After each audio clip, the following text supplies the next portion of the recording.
joined in the chat. I want to welcome you to another author interview that I offer here on my channels, usually Tuesdays. Sorry, I was just hitting buttons and, hoping for reactions. Uh, uh, I do author interviews every week. I try to do 2 a week as much as possible. The closer we get to the holidays, I'm going to try and ramp them up. So there is an interest form in my diddly-do above my face in the pre-follet. If you would like to sign up for one, it is first come, first serve, and it will get closed out after a certain amount. After that, I will probably reopen them start of the next year. In the dingle dangle on the hoobajabudgy above, under my head when you click my face. Okay. Some other logistics to get out of the way. We have my release, Hauntings the Company, which is a monster romance, comes out on Halloween. I will be doing a live sometime on that day. Also, this is my fantastic friend here. She does a author live every Sunday at the exact same time on her channel. So absolutely follow her as well and hop on there tomorrow night because my ridiculous face will be on there. I'm proud to say I'm usually the first one in. Yeah. But I will not hold the introduction myself. So take it away, my love. Okay. Quick side note. It is meltingly hot here. So if I end up looking a little bit like a Hugh cow, it's not that. It's just I'm sweating under my tits and I'm not wearing a bra because fuck that. So my name is Kahaula. I'm a Hawaiian polyamory romance author. I write polyamory romance exclusively, but I write in as many genres as I can get myself right good and deep in. So I've got two sci-fis, and I consider them different because one is a like sentient life aliens one, and one is a Roman alt history futuristic one. I have a Hawaiian polyamory, Hawaiian paranormal, kind of like a Maltese Falcon thrillery noir, and then I have a dark Hawaiian one, and I have a bit of rain right there. This is my Hawaiian contemporary one. It's a standalone. All the rest are in series. This is my only standalone. And that is... Oh, and you can, of course, you can find me on Amazon. All of my books are on Kindle Unlimited. I will endeavor to always have that there. And I'm working really hard to get into public libraries in as many countries and counties and provinces or whatever, etc. as I can. And then, of course, you can find my Patreon and TikTok. I do have a Facebook group, but with all of the weird stuff that social media is doing right now, I would say it's probably better if you follow me on TikTok. And I do have public content on my Patreon as well. So you don't there's stuff there for whether you want to become a Patreon supporter or you just kind of want to like lurk and be weird about it. Yeah. There you go. As a professional lurker, and if you didn't already know, hi, my name is Lizzie Strong. I'm a romance author. I'm a monster romance author where the monsters are usually a little spooky, scary, but the romance is cute and cuddly. I have a monster novella, The Caddo's Waitress, that is out now on KU. So if you have a daddy fix or need one and you enjoy cats, this one's for you. And you can find me on the Zon. You can also find me at lizziestrongauthor.com. And I would like to start this interview off with the most asked question, which is, what is the genre you would like to write in that you either haven't already, because I know you write in a lot, Yeah. or something you want to do again after having done it once? Can you repeat the question? That was like Yeah. two questions in one. So what is a genre you want to write in? It can be a genre you haven't or a genre you already have, but you want to do again. Oh, actually, this is a really good question because there's one genre and it's on my roster to tackle. I already have a story in a series set up, a 4-book series set up for it, but I just don't have the spoons. It is a post-apocalyptic. Yeah, I have on my roster. I have two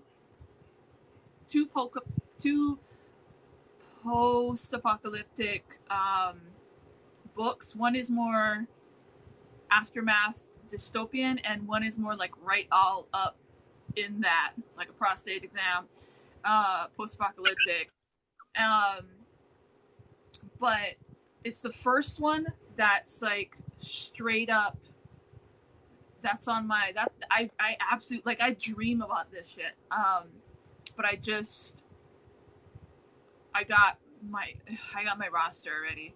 Probably maybe like in 20 what are we in 2022, 2023, 2024. Probably in 20 not even probably 2025. That's when that 4-book series will be slotted for. Oh boy, you've got a map. Well, yeah, I have to because I have to have some kind of structure when it comes to releases. Because I have to accept I'm disabled, so I have to accept my own. It's like a carrot and not stick, but like motivation is knowing I have that there and I have it to look forward to. But also accepting that like I've really run myself really hard trying to do the backlist. Like I've got 5 more books this year, and it's like doing 11 books in a year is a lot, you know. So like I want to keep it down. So in order to keep it down, I have to really justify it by scheduling things out, you know, and overlapping scheduling. So like from the outside, it's gonna appear like, you know, a certain way, but yeah, I do like 2 or 3 year plans. Zelia says 11 books in a year. Ow. So is that 11 books out or 11 books written? In 2021 was almost a book. I wrote a book per month, except for I think 2 months. And then this year I had planned.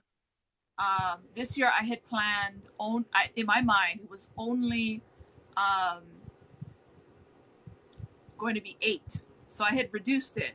And then my health took a really bad turn at the end of January, February. So I was able to complete the Mea Lupus series at the end of January. But my entire writing schedule, because I was used to doing 1 a month, you know. So that's why I have 5 more to go. But actually, originally this year was supposed to have the 5 more for the rest of my backlist to be completely done, and I had on schedule was supposed to do a Red Riding Hood fantasy retelling, and then a post-apocalyptic dark rom-com that was supposed to come out this winter, and I was looking forward to both of them so much. And like you guys know, like Lizzie knows, Azalea knows, like everybody who knows me knows I hate fantasy. I hate fantasy of all levels, whether it's low or high, because like you really got to give it your all. And so I was really looking forward to doing that the Red Riding Hood retelling that was supposed to come out this October, because it was actually a high fantasy. Like it was really interesting. It was a standalone, done just to be like, you know, October, I love you, you know, and then just everything went tits up. So I have no idea when I'll be able to do those two. And I can put the Red Riding Hood one on the side, but like I titled I called it Solstice of Blood, and it was like the premise. It was post-apocalyptic and paranormal urban fantasy dystopia all in one, and it was fucking hilarious. Like, so like that's still in my brain. That'll probably legit. That'll probably, if things go well, my health doesn't take another like long jump off of a short bridge. Then 2024, maybe. When the winter solstice for 2024, I'll do that. Yeah.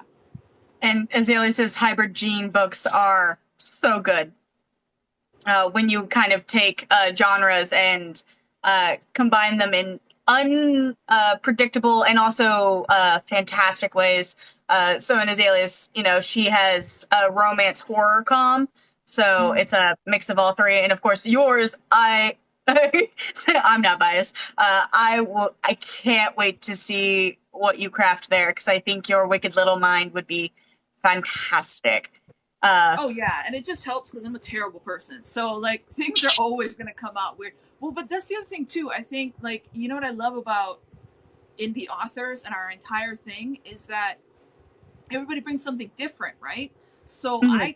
I come from a culture that's pluralistic, so I can't fathom, and I have a hard time.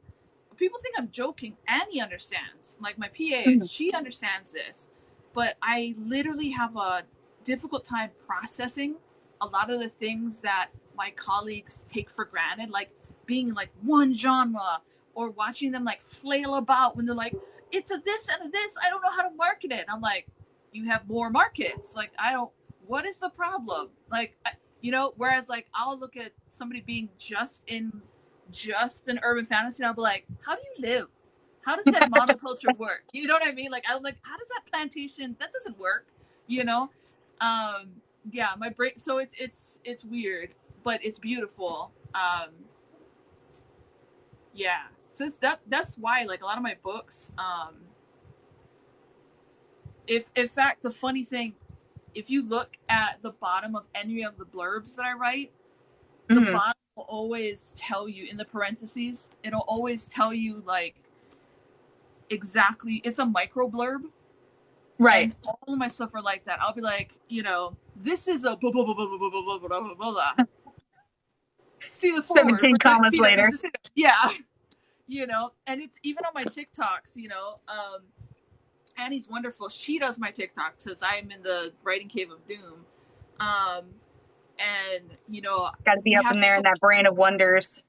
yeah, but I have this sheet of micro blurbs that I write out for her, and then Right. every time she posts a TikTok, the first comment that's pinned there is the micro blurb, and sometimes we have to test it to make sure there's enough we're allowed enough characters or something. Yeah.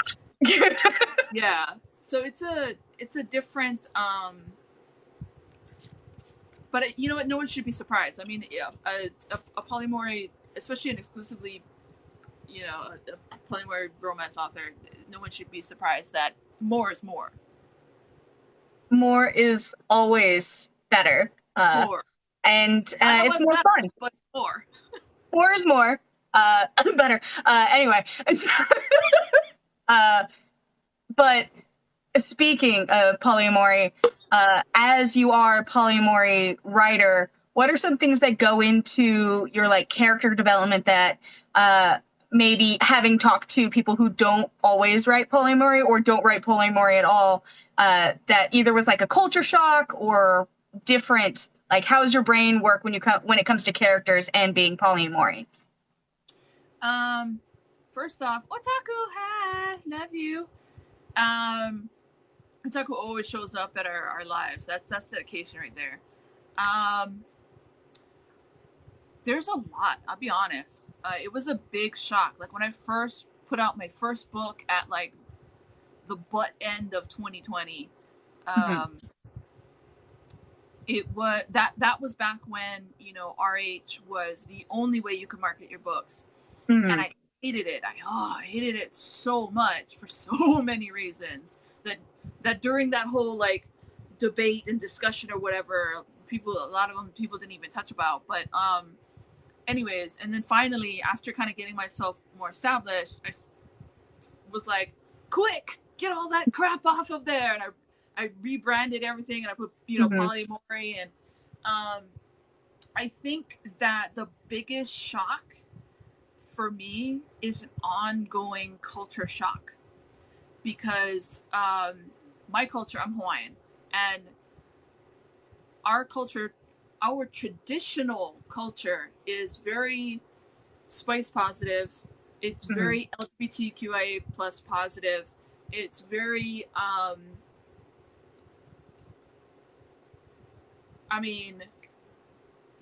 even like when it comes to polyamory, that is more prevalent than monogamy, Right. especially in the viewpoint of this Abrahamic system of, like, I don't look at marriage or monogamy as the same way that many of my colleagues do. And so when they come from and sometimes it hurts me inside when I talk with my colleagues, because I have no frame of reference. I'm the person who, when I watch like The Breakfast Club or some other American movie, I genuinely thought, until I was like 23, 22, when I met other when I met Americans when I lived in Japan, and I genuinely believed that this was just for the movies. That no school could be that divided between, like, cheerleaders or jocks or this. I had no frame of reference for it, and the same thing persists with our colleagues. I have no frame of reference for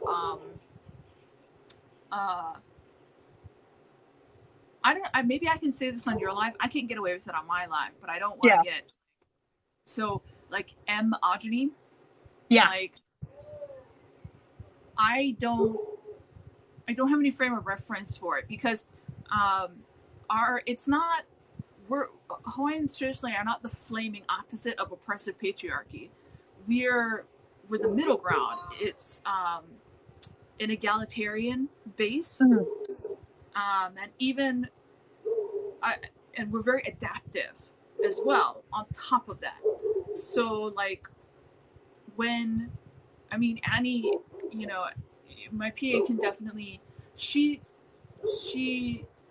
sometimes has to explain things to me, or when I listen to you guys, I have to really pay attention, because it's almost like I come from, like, Themyscira or something compared to some of you guys, I would say so. Absolutely. or like, I can't, even the whole males harassing females, not taking no for an answer, that doesn't compute, because here it's us, right. you fear.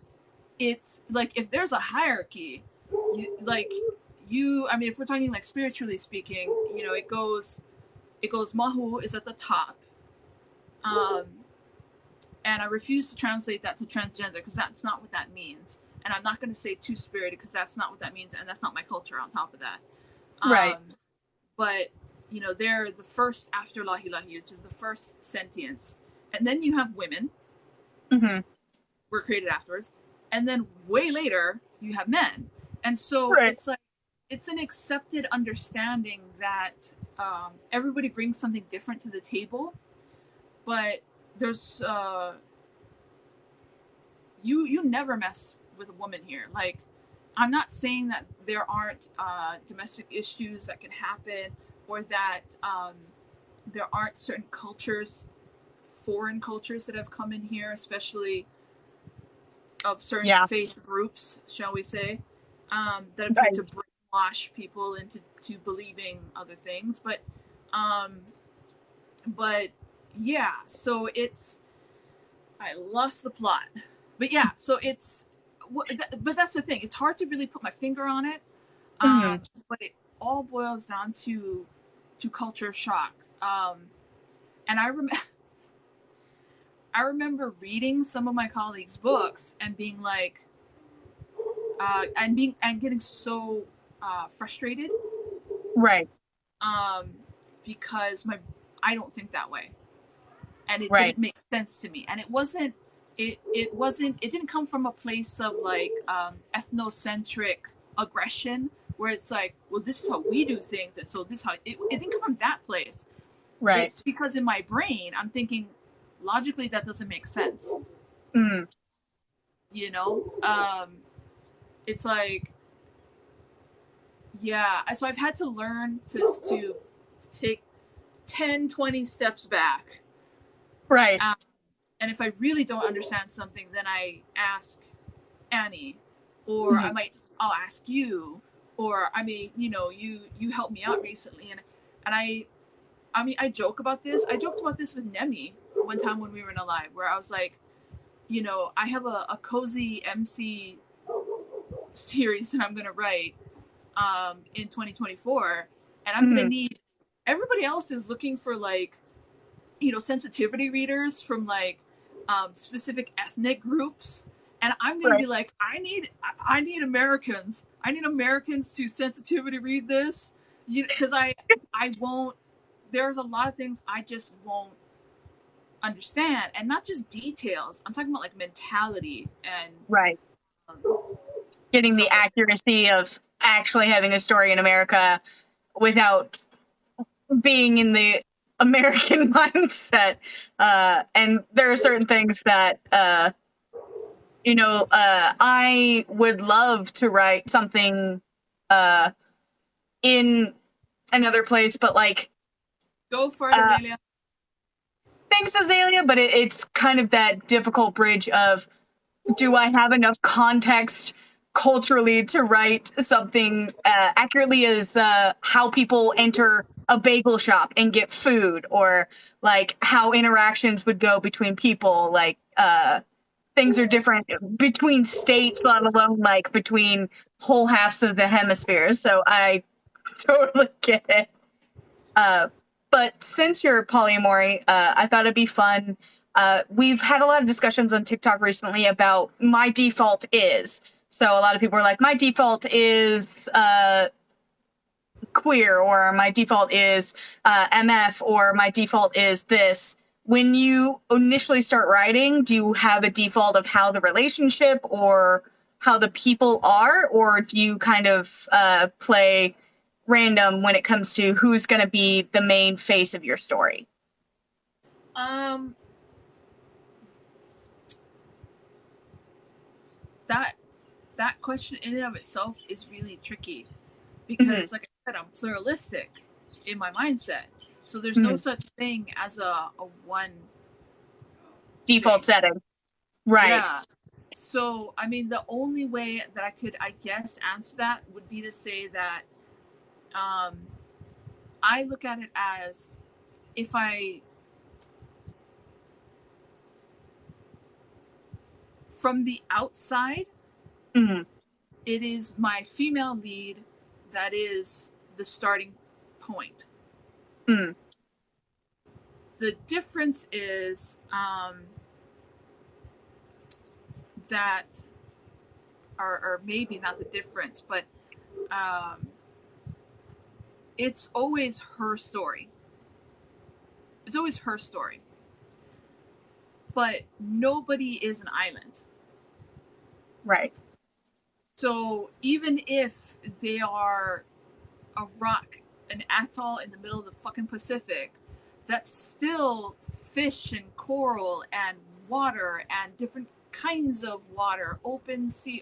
And so that's the thing. I try to fully encompass the world, and I treat every character with the same respect as I would my female lead. Um, so, like, here, I hate giving hypotheticals because it's so douchey. you know. But so I have Bitter Rain, right? It's Mhm. Kaleo's fucking story. It's her story. It's based a lot, majority off of my life. And but when you read, like, when you read, okay, Carrie's section, or you read Steven's section, or Nadim's, or Guy's, it's not. I didn't put their chapter in there because I wanted to move the plot. Right. I put it in there because they're part of this thing that's going on. And like even like where I randomly opened it up to, you know, it's in the middle of this serious moment, and you see each person is a person.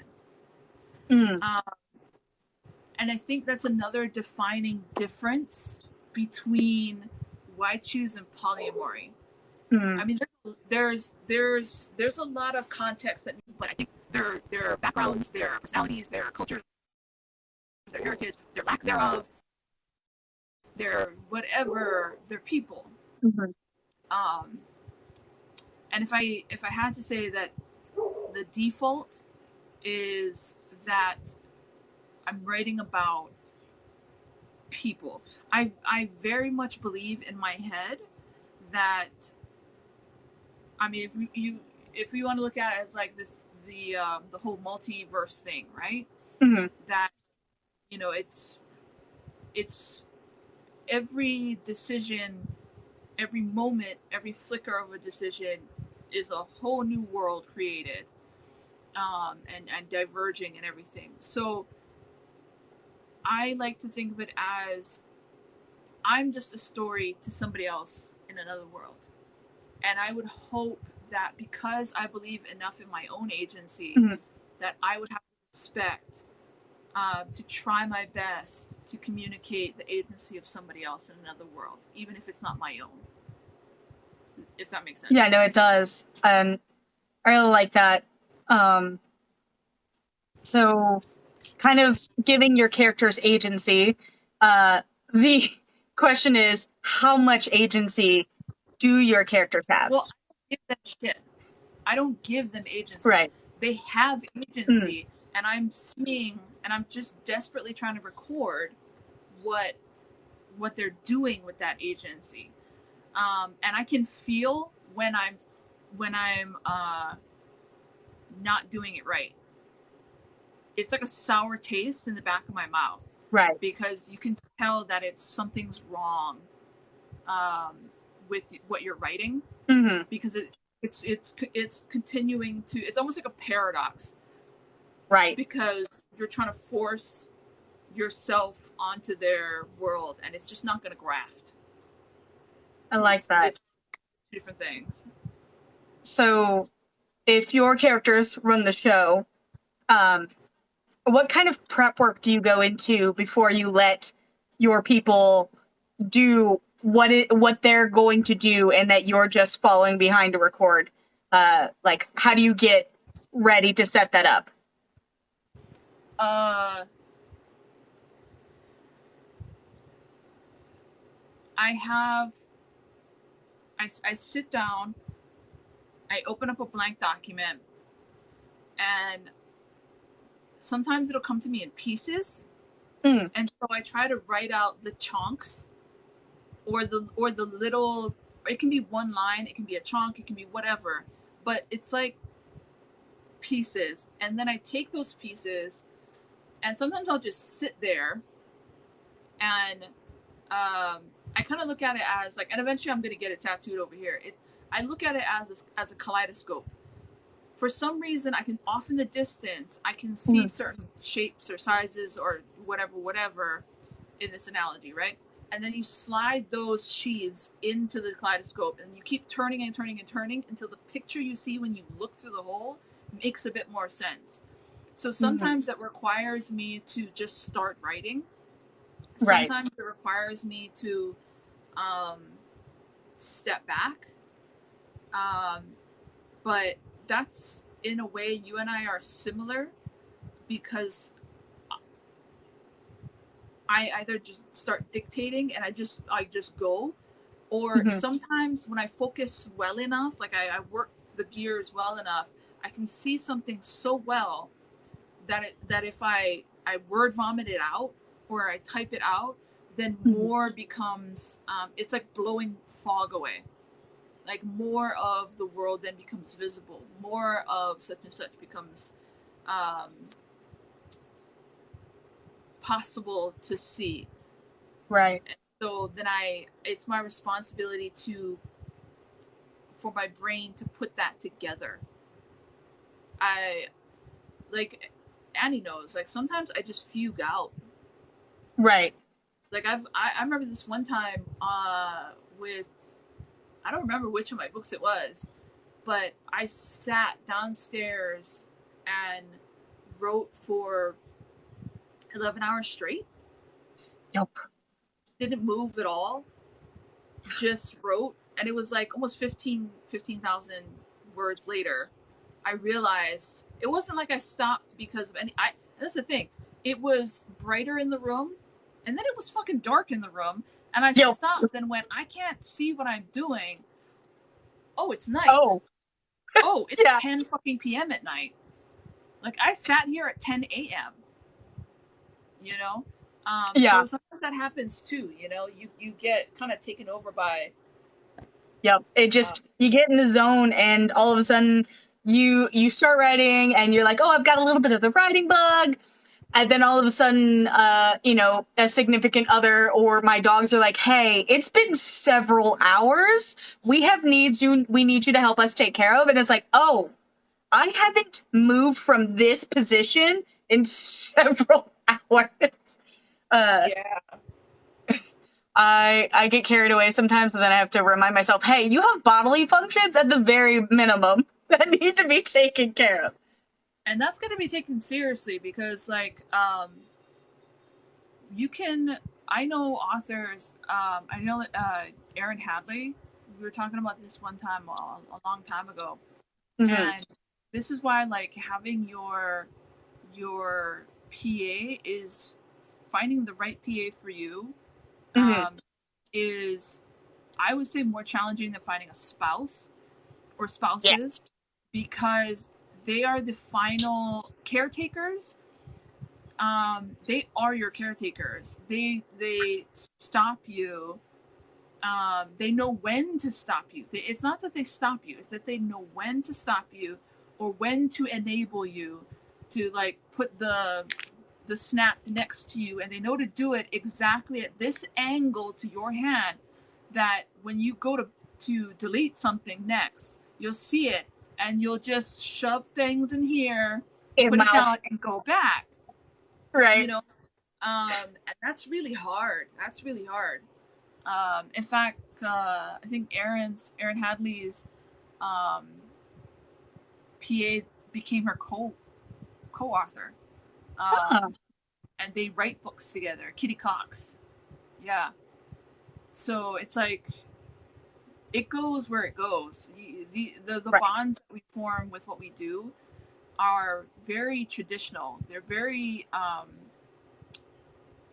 the traditional forms of um, calling exist, and the words have existed in the past.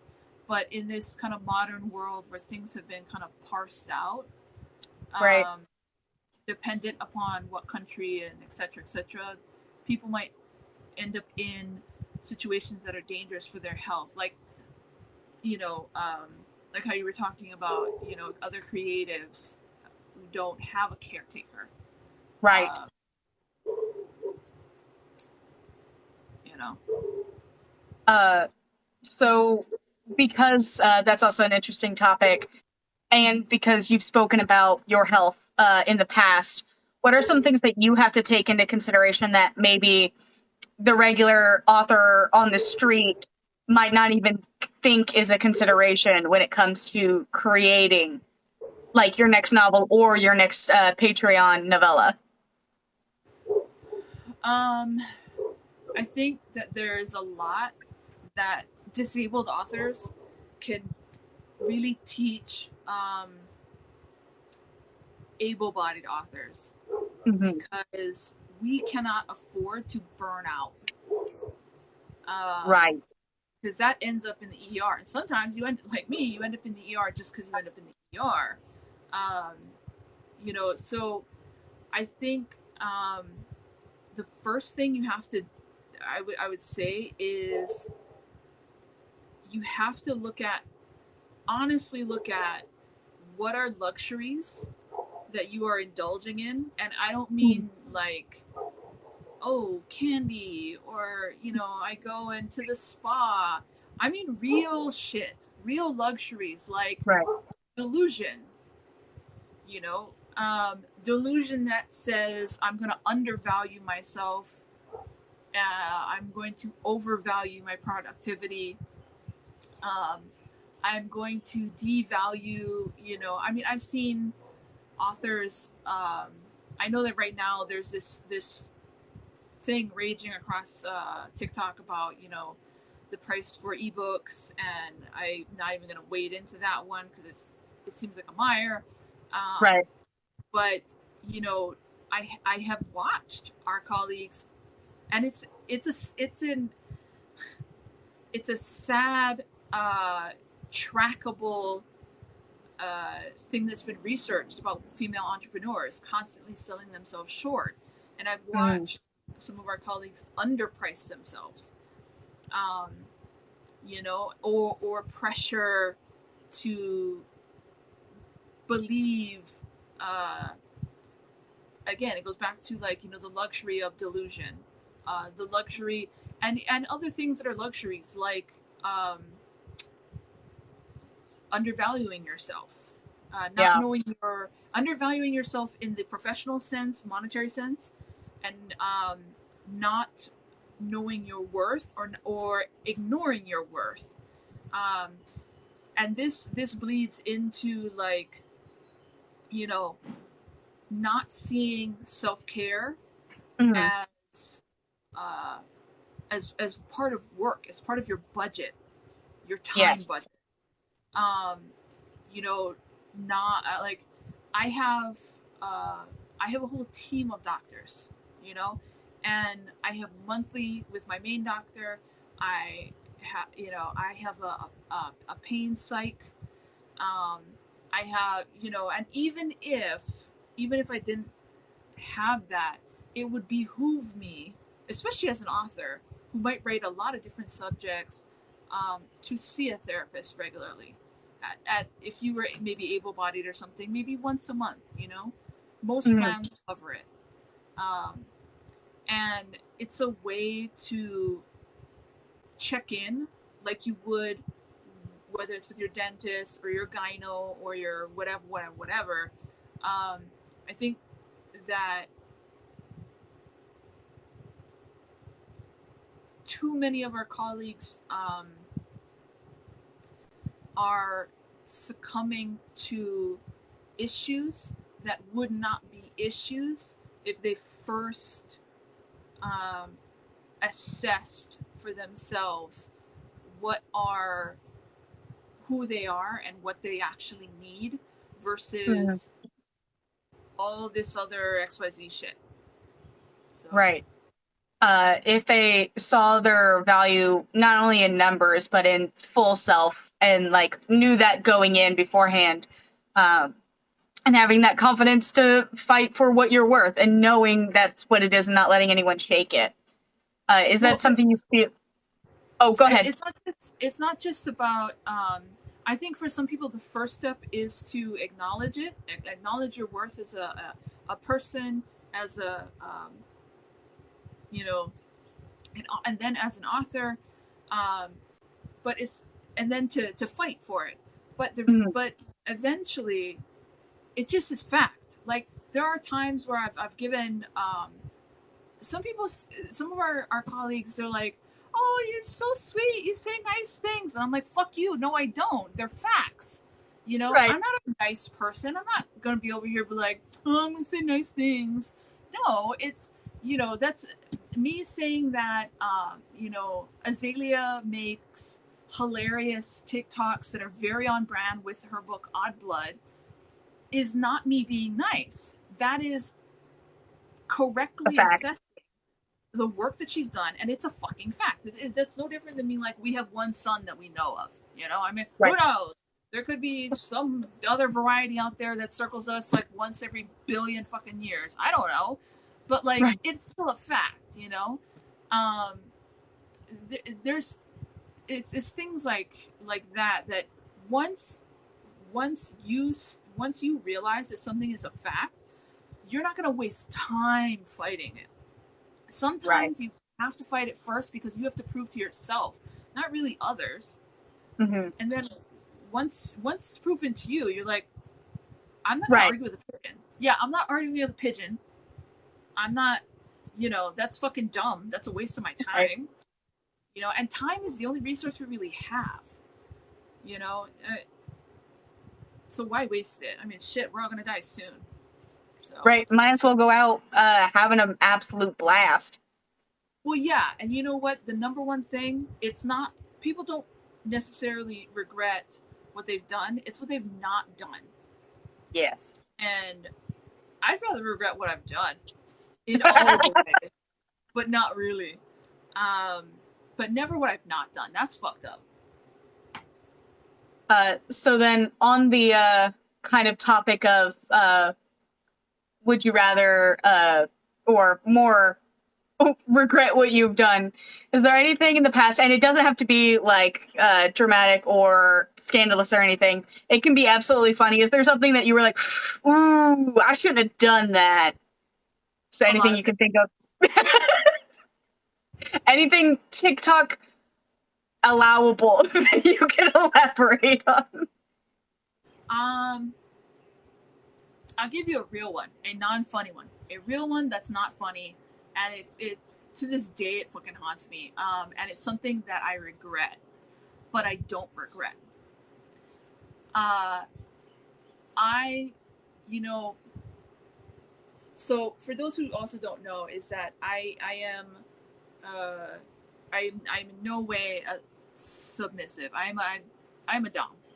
I'm not Right. a professional working dom. Um, I never would be. I don't have the patience for that shit.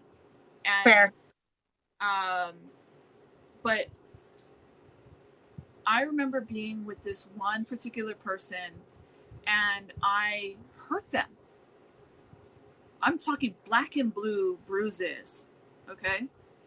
Right. And um, to this day, that haunts me Mm. because I was not the person for them, Mm. but they were so I I was young.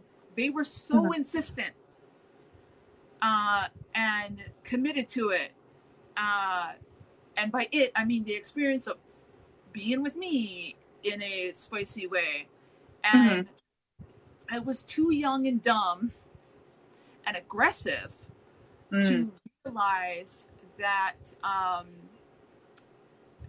that was a whole that was just a bunch of red flags, and it Mm. goes back to like how I was saying earlier that culture shock, because for me, like with our gods, right? Our gods are not like the Abrahamic one where like he's like apparently he's just sitting there perving on everyone. I don't understand, Yes. but Yeah. and it's like no matter what you do, it's always not your fault or some shit like that. But Yeah. like for us, for our gods are like, I've got a job, I've got my own life. Like what you do is on you. Right. It always comes back to your kuleana, your responsibilities, obligations, all of that are yours. They ain't mine. They're Mm. yours.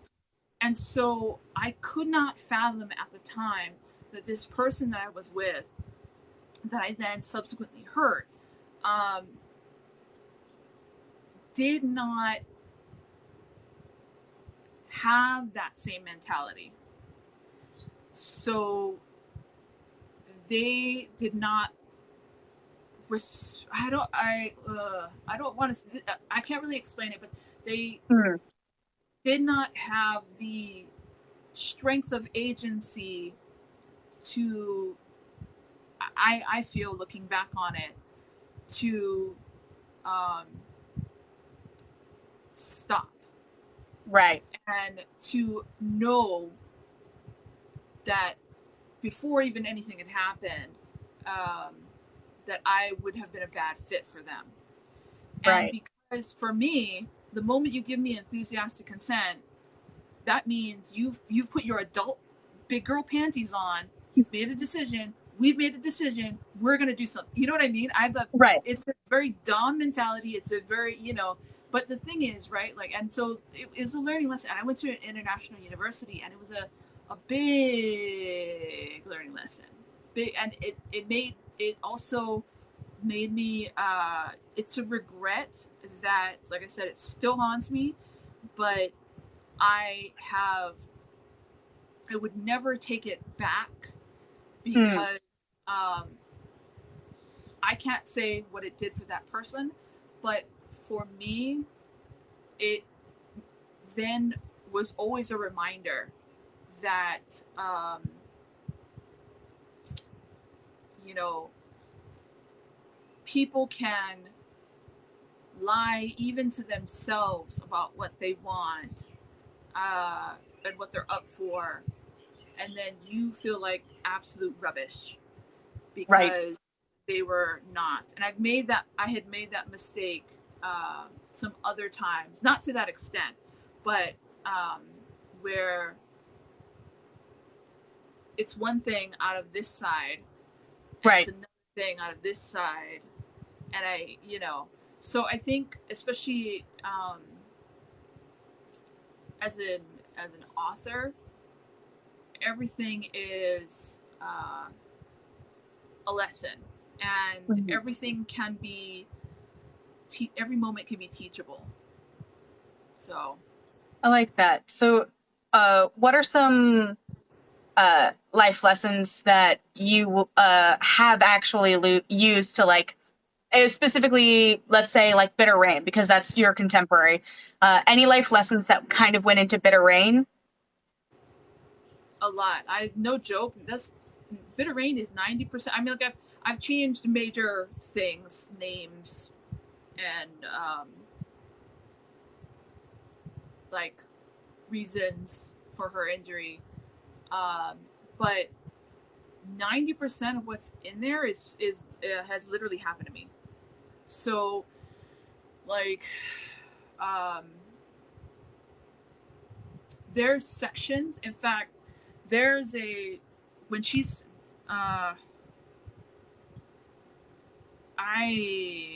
it's in the TW, Hmm. but he's having a dissociative episode, and she's it's all in italics because it's a dissociative episode, and there are lines in there that were said to me. Um, if you hold on, in fact, Did you find it? I found it. Um, there's one line in here. It says, um, "You speak another language and you're still young. Our panel of doctors do not feel you qualify for a disability at this time. If you would like to contest that, please make sure to follow your." I can say that verbatim now. Um, that has verbatim been said to me. Um, in denial of benefits and different things like that. Um, Right. or in this one, her last name is Pili. She's like, Miss Pili, is it true that you can still sit? Yeah, I changed that one. But the original line that I was told straight to my face with no, I mean like brass freaking ovaries. Somebody, while I was in a hearing, had said, but you can still perform sedentary tasks, correct? Um, so yeah, there's in fact, I remember one of the first OG copies that I gave to my main doctor. I signed it, everything, and I said, "Hey, in the male receptionist, Uh-huh. that's based off of yeah." And it's tricky too, right? We can't, for liability reasons and copyright reasons, we can't say this person is specifically this or that's this person, etc., etc. Um, But yeah, and the uncle that's mentioned as well is, just, and there's Right. other actually more like legal pertaining things that I definitely can't say that are that are In there. from that are in here. Um, yeah, I don't fuck around like that. I don't. I mean, you know me, Lizzie. I don't. If I say what I say is what I say. Right. Like if you know. So yeah, that book is yeah. Uh, so on the flip side, because I have read the Alien Forage, whatever the terminology for people is, uh, since I've read that, and did it ever get a title? Oh, I didn't get to tell you. Oh yeah. So the October novella, the surprise novella for my Patreon supporters, um, is called Tricks and Screams. Yes, I love that. That's fantastic. Yeah.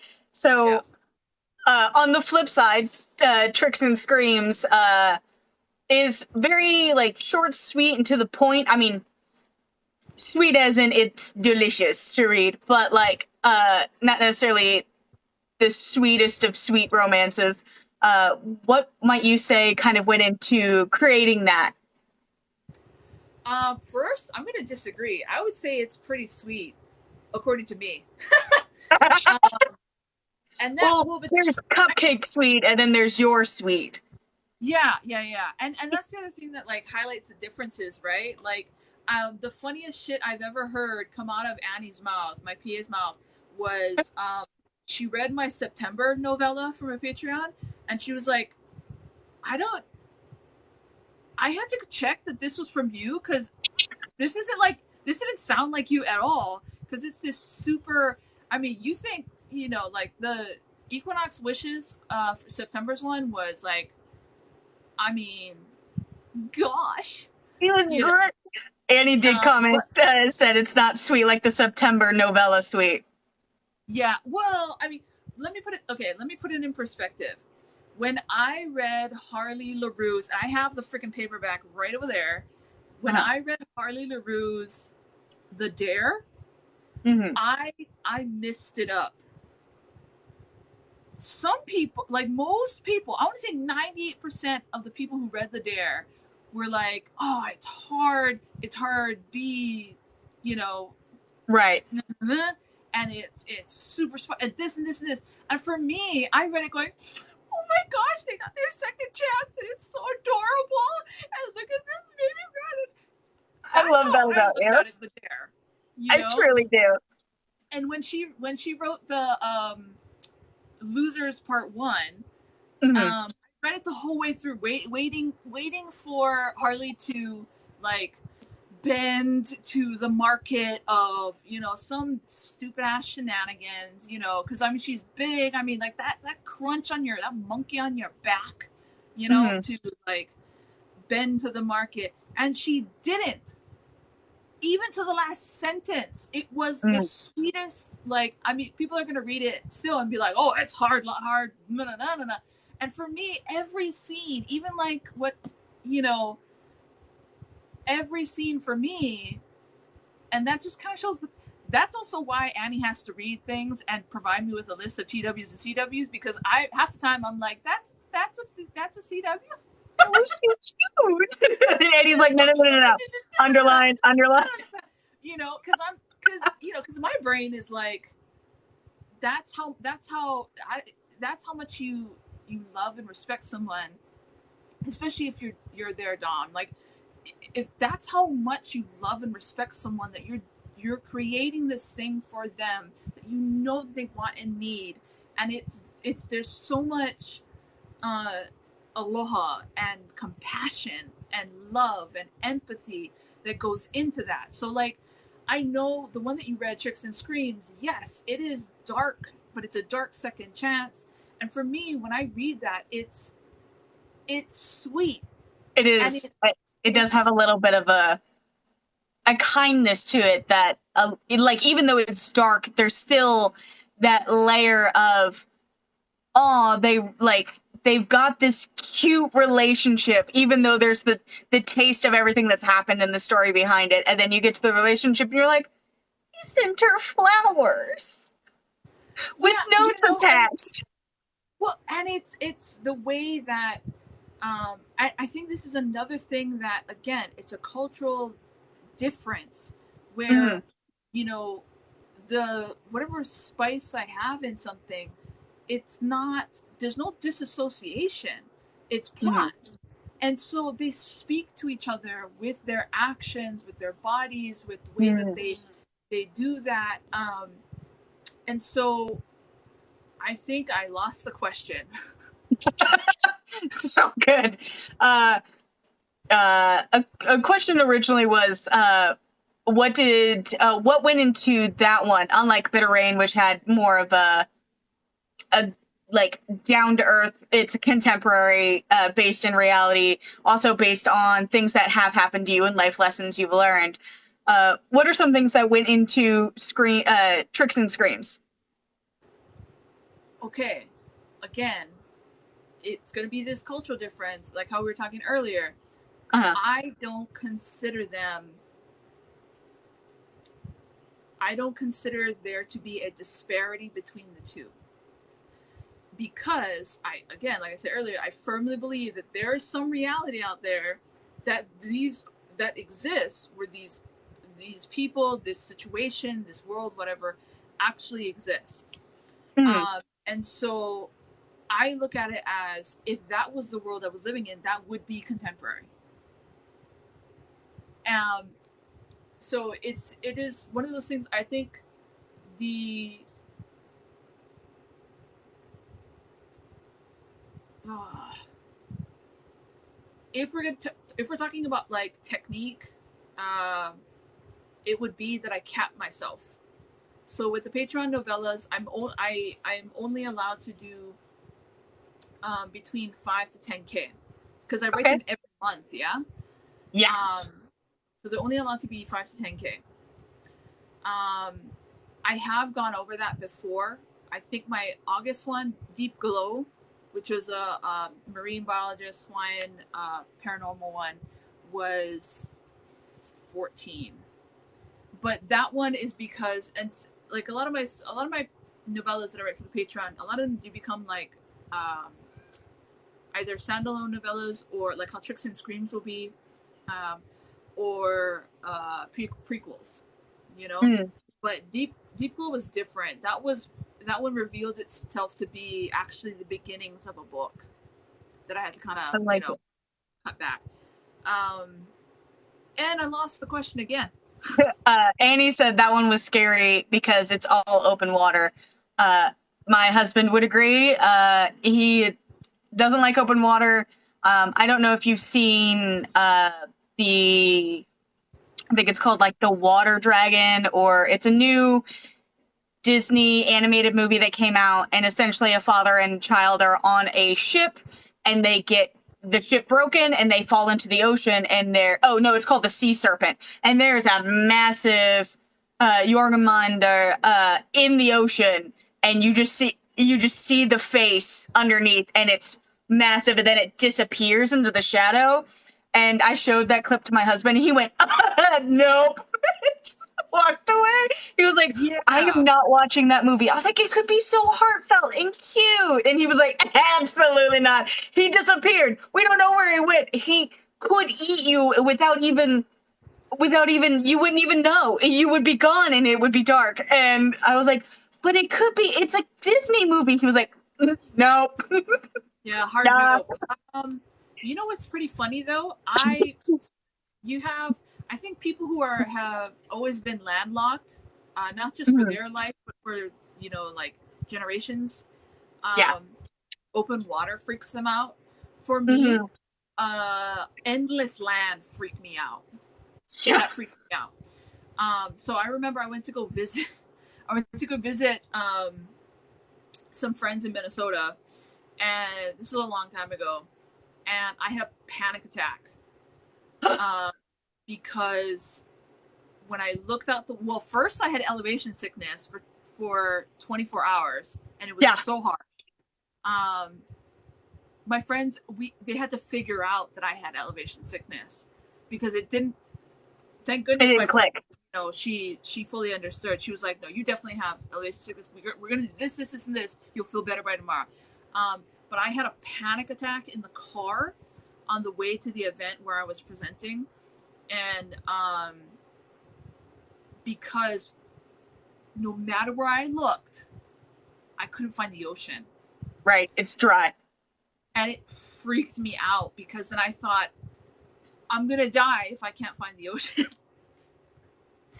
Because to me, in my brain, I'm like, even if you're out in the ocean, you could find some way to survive. Like my brain just somehow thinks that. But Your brain said ocean good, land bad. yeah, but like if I'm like surrounded by land, I'm like, I'm definitely gonna die. Because there's just land everywhere, and who even knows what's in this land, what's on this land, where does this land go? I could be wandering for years, and I'll never make it back to the ocean. Like my brain just went on this whole thing, and my friends couldn't stop laughing at me. Those bastards couldn't stop laughing at me. Giggle said you're a real life mermaid. Oh no. You're not a saucy siren luring European sailors to the rocky depths. Oh, whatevs. I will. Funny you mentioned that though. For the August novella, there's something like she's a marine biologist and she went to go study the mer, and they look like, they're mimics actually. So they kind of look human. And that's how they would lure people in the past. But they're animals. They're not like shifters or wares or anything like that. And yeah, writing that freaking August novella was a bitch, man. I had to become you remember, like I was freaking out because I was like, marine biologist. I remember that TikTok I made where I was like, yeah, tell me more about how you can't put TWs and CWs in front of your book, but I'm over here trying to become a freaking marine biologist for a novella. The amount of research that goes into the author's daily life, which brings up another funny question that I saved for this. What is the funniest or the weirdest thing you've looked up for writing? For research purposes, of course. Yeah. I don't know. I think from the outside, there's so many things that I wouldn't consider weird that I have to put on my Annie cap. And be like, well, you can absolutely keep it as what you would consider weird. Like, you don't have to take me into consideration at all. Like, I want to see what your genuine, either weird or hilarious thing you had to Google, research, deep dive into from your brain. From my brain? I don't.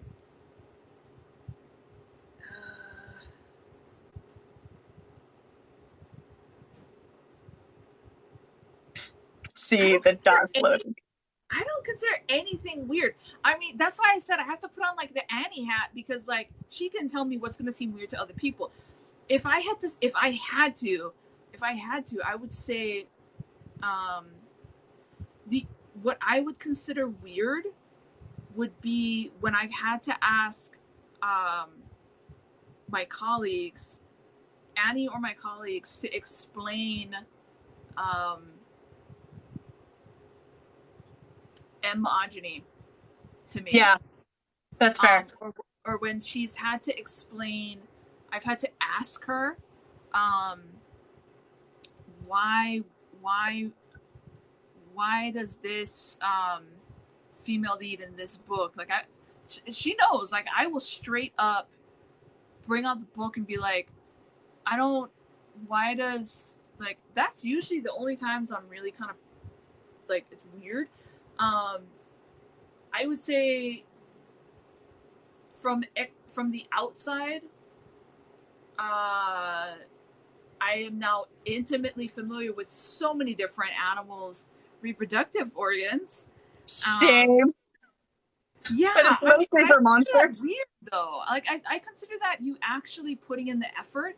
I know that like we've had this discussion, right? The rainbow Chad thing, and not just a sci-fi, but it's not just a sci-fi phenomenon.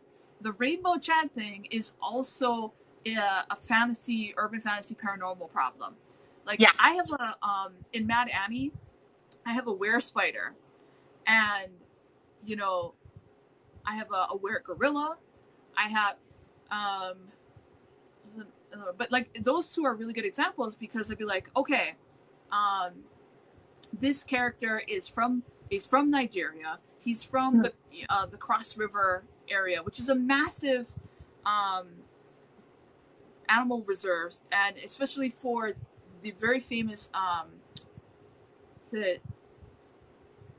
Cross River National Park, or National Preserve, or anyways. But they're also famous for the Cross River gorilla, and I wanted to have that and make sure that it's the effort is there, you know. So I talk about how, you know, he became a police officer in Abuja, which is the capital of Nigeria, but the rest of his family live up there, and they're poacher hunters, and they work up in the preserve. And how, you know, this other character Amir, he's a were spider, and, you know, his family comes from Jordan, and but a lot of them had to leave because as a rare the whole sentient trafficking, you know, where, you know, certain specific wares are so rare that people are trying to collect them. Right, like little rocks. Well, but you also have, you know, just the same way in oppressive patriarchy that, you know, women are not considered people, and therefore you can treat them and treat them like non-entities, like a cow. Like you would say, you know, you are only valued for the children you can produce, you know, whether it's like in your face, like an actual trafficker, or whether it's, you know, subtle, like, so when are you gonna have kids, or like, you can't be single and happy, you know what I mean? Like, that's still very much because it's based on, you know, you're not a person, right? So I think, like, getting back to like to that point though, is like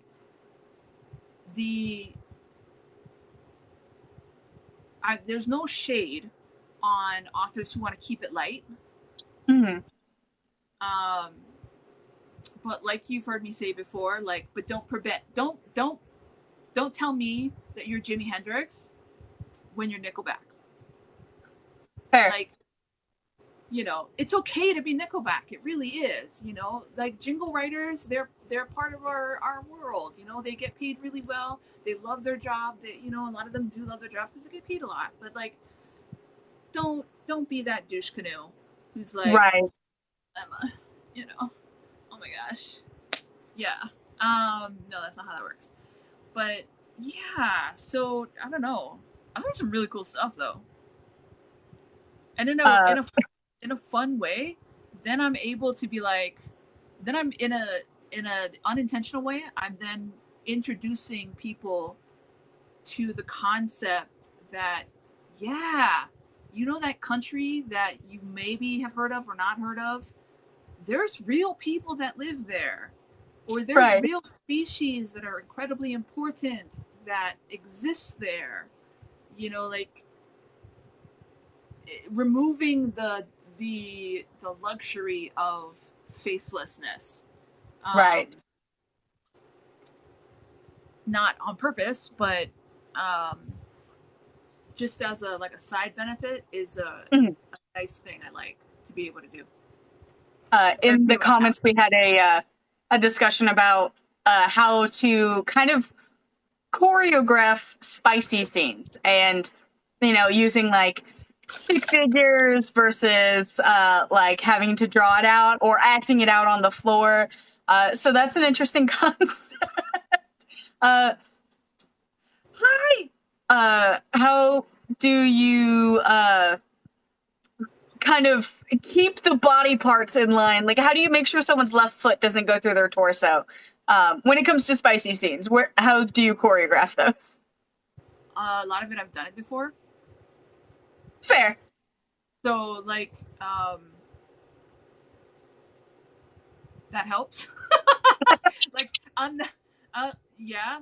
So I know you can always kind of tell when somebody hasn't done something before as an Yeah. author, and then you read it and you're like, that's not how butts work. Um, or like that's not how hips work. Yeah. Um, My hips don't go that way. yeah, yeah. Like I mean, and that's how professionals might be able to do it. Or highly motivated individuals who very much care about each other, kind of thing. I would say, I know that Vera Valentine, another one of our colleagues, um,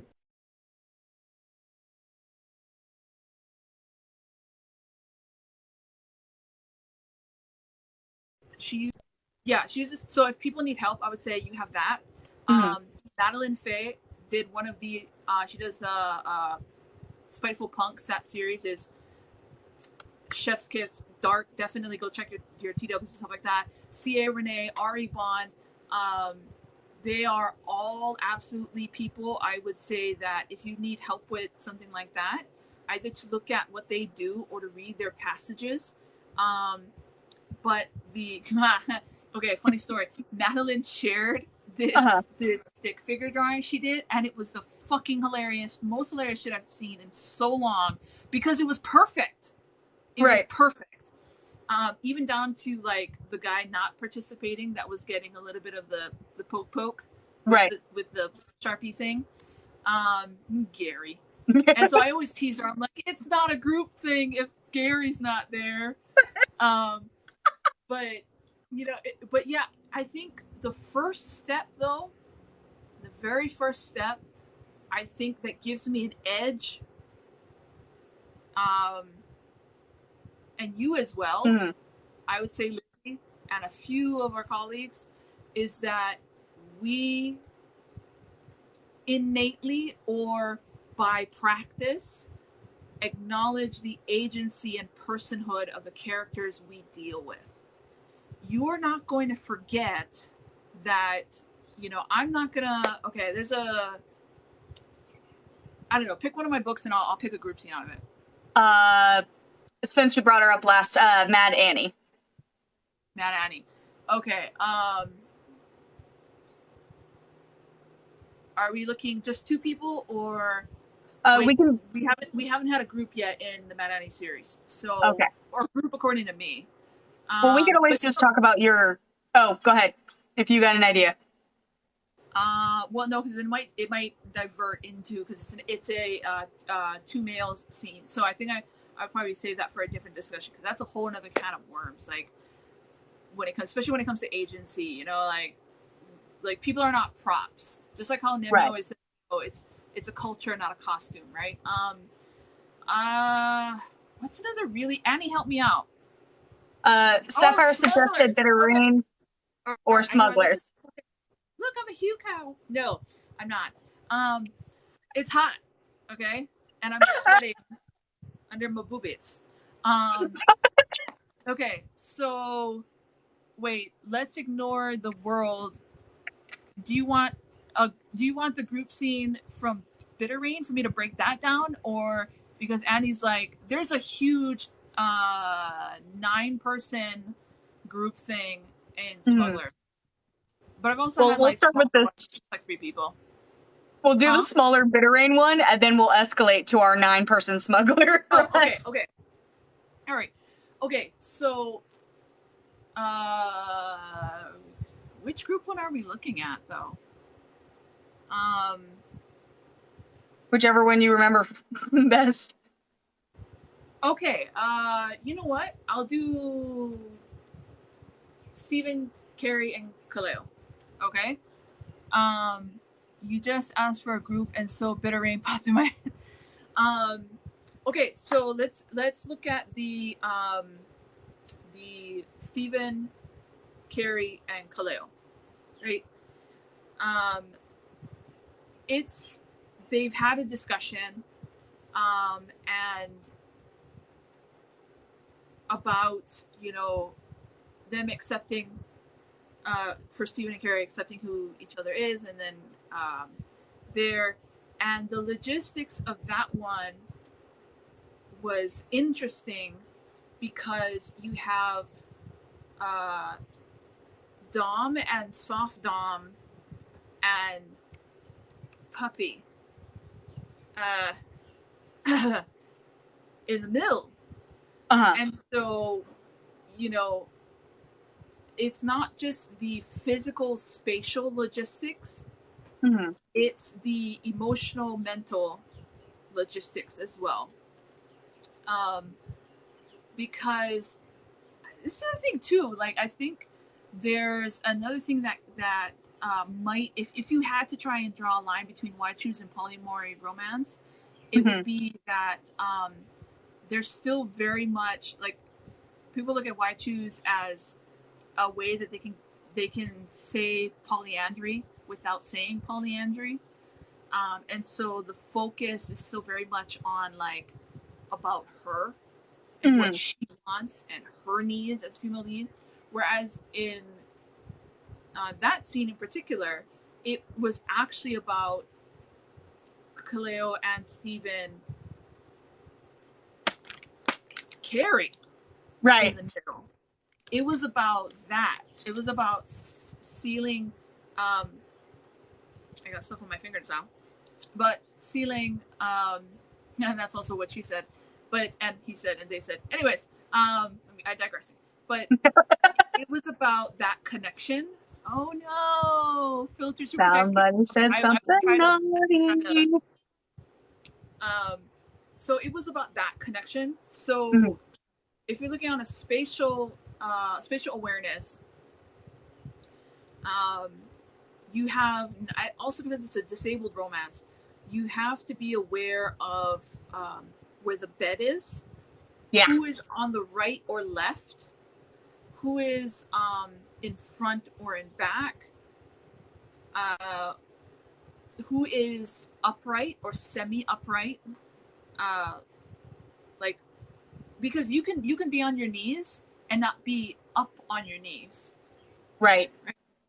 And so you have two men who are on their knees, and one woman who is to the side, and then is on the bed on her back. And you have this the element of, you know, she can only, and it's brought up again, you know, she can only handle so much time in so many in certain positions because of the pain or safety issues, but it hurts my brain. You know, but see, okay, and this is the other thing too, right? Some authors, when they write spice, they're writing spice to write spice. And then you have authors who are the spice facilitates the plot, and therefore is plot. And the other element about it too is, I don't know if you do this, Lizzie, but for me, in every spicy scene, I almost very anally need to make sure, that the spice, the actual spice, is correct. Because I know, I take the responsibility, personal responsibility, not for anybody else's actions. This is not a legal waiver. But I, as part of my responsibility as an author, part of my responsibility is due diligence for when I share a scene. And I am of the persuasion, personally, in my own personalness, I'm very much in the RAC community, which is risk accepting, not the risk assessing consensual. I'm very much of the risk accepting, but that can differ. I know some people have problems with the whole safe, sane, consensual thing, because they feel that it's ableist the sane part of it is, I am one of those people that disagree, Mm, because I think that there is a point where it's I think that there's the sane of that is not anything to do with someone's level of or someone's mental health issues that they're managing or not managing, or et cetera, et cetera. It's more about again, a safety. It's a much more safety based issue, and that there right, are lines that should not be crossed um, when you're in like the SSC, that are much right, more to happen in SSC than it would be if you were rec. right. Um, Are you sane of mind, and meaning that you're coherent and you fully yes, are able to recognize yes, the scene around you and consent to the play and all of that? Like, are you yeah, in the right headspace? Because that's something I explore in my books is like, are you in the headspace to proceed with a scene or a play or group activities? Because sometimes you can be like in the mood and good for me and you, but like if we add other parties who play different roles, that changes the dynamic, and it also changes the headspace you're in and like the level of yeah, control. yeah. And And there's a lot that goes into it, like mhm, that can make you. There are certain things that you can do with certain people as well that you mhm, could not. Um, like if somebody pressed me, I would say, you know what? If you're a dom or a sub, whatever, a switch, you should not go into a scene when you're not here. yeah, That's a recipe for disaster, you and you'll always have end to up be present. hurting your. Yeah, people always talk about subs, but you know what? Doms, we are real people too. Okay, and Yes, just like that situation I found myself in, I felt like garbage, absolute rubbish afterwards, because I've hurt someone because they're not communicating with you. That, you know what I mean? right. Um, And we're and also so not how mind readers, so yeah, and sometimes you might actually, even with that, require a third party. yeah. Um, uh, whether it's the people watching through the cameras to make sure that everybody is safe, or it's a designated individual or group of individuals. But yeah, but and all of that. It sounds like we deviated from the question, but we really haven't. We've expanded on the question, Yeah. because that has to be taken into consideration, because that's part of the mental and emotional as well, um, of how a scene is going to go. Like Mhm. checking in, and that could be like me personally will reflect in Bitter Rain, because it's like I said, it's 90% of all me in my life. um Right. but like Kara, the smuggler's contubernium, you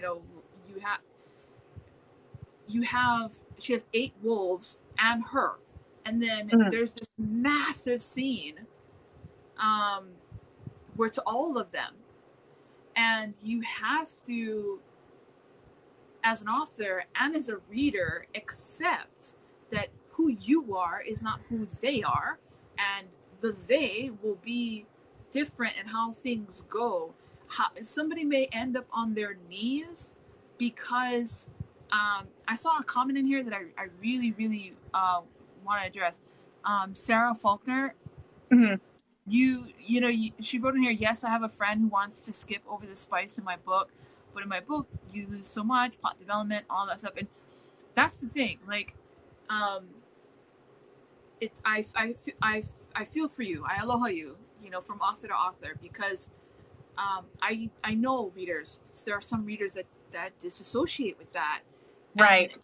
you can't help them with that, you know um and it hurts. Personally, it hurts my heart, because then I think, what is their life like that Right. If you just they kind of skip over disassociate? it because you're already checked out in your own bed, let alone Yeah, mine. yeah, um, and but yeah, so when it comes to the logistics, like that scene in Bitter Rain where Stephen is behind Carrie and Carrie's in between Stephen and, I almost said my Khalil. Um, you have uh, this play, Mm-hmm. because it's also not an official scene. Mm-hmm. It's these people as people coming together, and their tendencies are Mm-hmm. there, and they understand that they have those tendencies, but it's not like this is a scene that we're going to go into. Um, it's themselves interacting. And so um, the other thing too, like there's okay, you read it in Tricks and Screams, right? Yeah. How they had to prep her for this other Right. individual there. Um, and in Bitter Rain, there's a scene much like that as well, um, where they're having to work to get a certain thing possible, and Right. um, it's not just about um, the making logistics happen. That's Right. also the emotional that I really liked. You picked the line out, when you read it. You picked the line out that um, where he Fasad is thinking to himself, I've done too much time of watching her be hurt, whether it's accidentally or not. And so it's these, you speak through your body, you speak, um, and it dictates therefore the actions you take in the spice. Mm. um, and and then on top of that, there's stuff that I haven't done, but I've known people who like certain things. Mm-hmm. um, like I don't necessarily have I want to say I don't have a stuffing ink Right. necessarily in the way that most people think of it. Right. I like in our world of, kind of thing. So even that can provide a variety that um, you might not see, and you might want to try and experience. Mm-hmm. um, some of what I write I haven't done, but I've done enough of the basic logistics, and it's something that I'd like to try. Mm-hmm. But it's not I would like to try it, so therefore my characters will do it. It's my characters are showing me that that's what they want to do, and I'm like, sweet, I get to experience it as well because I have to see it and figure it out. Um, so it's and you can tell too. You can tell when it's that versus when an Mm-hmm. author is saying, I want to project. Right. You can tell when an author's projecting because maybe it's just because it's our job and we're constantly editing and rewriting and and Yep. rereading and all that stuff. I can tell the difference between, like, some authors, they try to like sneak away and be like, well, my book is not me, and I'm like, sometimes it's right, sometimes it's right, sometimes no, I can taste you in the pages, Right. like, yeah, Sometimes it's a little more self-insert than they want to believe. Uh, like they've decided that it's not necessarily a work of art; it's a fantasy for themselves versus like the character's decisions. yeah. And Yeah. that's okay too. Some people need to write something that's cathartic. Sometimes we see Mm, that with authors who have essay or CSA, or mm, if we're talking about negative things, right. big R, it can be cathartic for them. And if we're talking about negative things, this was hella cathartic for me, especially with all that I've been through because of what was done to me and what I've experienced and had to survive Mm, because of it. Um, but on the positive side, it can be, you know, if you are projecting, it can be fun because you're like, okay, I haven't done this, or I haven't done it often, and I love it, and I can just experience it again, and we can right. share. I just want Yeah, some. it doesn't have to be like an automatic. It doesn't. There's no. I mean, again, this is like the pluralistic thing. I don't accept, like, the instances of black and white, good and bad, are far rarer than Right. people keep pontificating about. Um, Yes. but this wonderful in between. Um, yeah. And you know what? Okay, like on a serious note, in Tricks and Screams, I called it a dark second chance, and you read it, so you Mhm. know that like two of the guys in there, two of the males in there, you know, did bad Yeah. things. Bad things. We're not. This is not gray area shit. This Right. is Hard line bad. their hard. Their hard line. Um, it's wrong. Super duper. Um, but the only and it's not an apologist. It's having the compassion to understand when someone has known no other way than that. Right. I went to um, international uni, and I had classmates who taught me the hard lesson that uh, I knew I had a classmate, a girl who could not get laid, would not let herself get laid without being blackout drunk Mhm. because she needed the excuse of being drunk. She could not take on the responsibility, the joy of going and getting the joy that she wanted to experience. She, at most, her bravest act was to get drunk, to have an excuse, um, to then have, quite frankly, probably incredibly subpar spice, spicy times. Right. But at least it was something, and in that way, it was an act of bravery.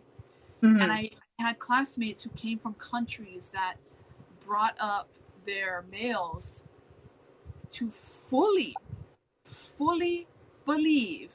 Like, there are Chads in the U.S. who want to like Yeah. pretend that it's entitlement. That's entitlement. I'm talking about full blown Yeah. raise that R is their right Right. because you're not a person, Right. You're a you're thing. a thing. Mhm. And they struggled being now in Japan around other countries and cultures, and just by existing around them and Mhm. them existing around us, challenge their entire existence, Yeah. Their whole worldview. their whole world. And so trying to encapsulate that in Tricks and Screams in only 9,000 fucking words is hard. Tricky. Um, and that is the like the grace, and she talks about it. Lisi, the female lead in Tricks and Screams, um, she says, you know, I that and the fact that they were working on it, she gives them that sliver of grace. Right. Um, everything that we write is real somewhere. Yeah. It may not be aliens. It may not be werewolves and shifters and witches and this and this. Well, I mean, witches is gonna be, yeah. But anyways, but like, you know, it may not be, and maybe those do fucking exist. I don't know, but the real life stuff, Mhm. the horrible, the wonderful, the terrible, the awful, both in the bad way and in the the heart exploding way, Right. it already exists in our world. Um, even post-apocalyptic stuff, Right. there are countries where that's just life, That's just reality. just Uh, reality.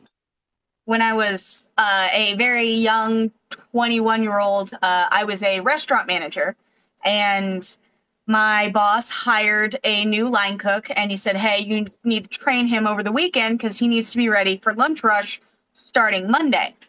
And I meet this kid, and he has been homeschooled to a fault. He was raised Mormon. He was raised in a house with 12 siblings, one sister. His mother and his sister were the only females he ever communicated with, especially during church, because they're separated. It's very harsh separation. And, you know, I was raised with a Marine father bouncing from base to base. I've never lived in a place longer than a year up until like I went to college. So I was experienced with so many of the different people and people walks of life and stuff. And it was just asinine to me how he had never gone to public school, because I've always been in public school. So I've always been face first into everyone in the community. And when he met me, he was like, "Oh, hey, where's the manager?" And I was like, the manager. My name is Lizzie." And he was like, "No, Ed hired me." And I said, "Yes, I'm your manager tonight. You're going to rely on me, because if not, you're going to burn your hands off, because we have open fire flame." And he almost walked out on me because I was going to be the one training him, because even though the females cook at home, I wasn't smart or educated enough to teach him, a male, something. And I lost it. I lost my cool, yelled at him. We got into a heated argument. And my best friend Grace, who is about 5 to 6 years older than me, she's also Egyptian. She separated me from him, and she's like, "I'm gonna go get Trent to train him. You take the front, take a cool breath, walk away." And me and Grace had a long conversation after that. She was like, "You can't get too mad at him." I was like, "He's horrifically, monoganistic. He's horrifically this, that, and the other." And she was like, "Yeah, he doesn't know better. This is his first day job. This is his first interaction with people outside of his house. And he's never been taught the same things you were privileged to know." And it really took me a long time to understand that these people, one, I was like you when it comes to the movies, I was like, these people only exist in stories.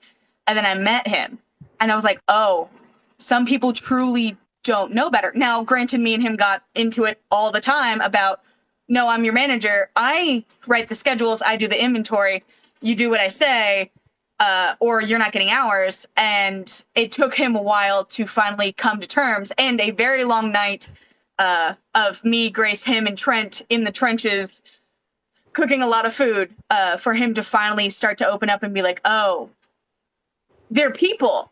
And to this day, it still baffles me. But Grace and him are friends on Facebook. I can't. I was like, I'm gonna need to protect my own peace, but like I understand. And it was an experience to learn that some people just truly don't know better and have been brainwashed to believe a certain way, knowing not knowing that the whole world is out there and there are different ways of life and different ways of treating people. Mm-hmm. The thing though too is, especially as romance authors, I think that we struggle within the industry and with readers and with our colleagues, because there can be times where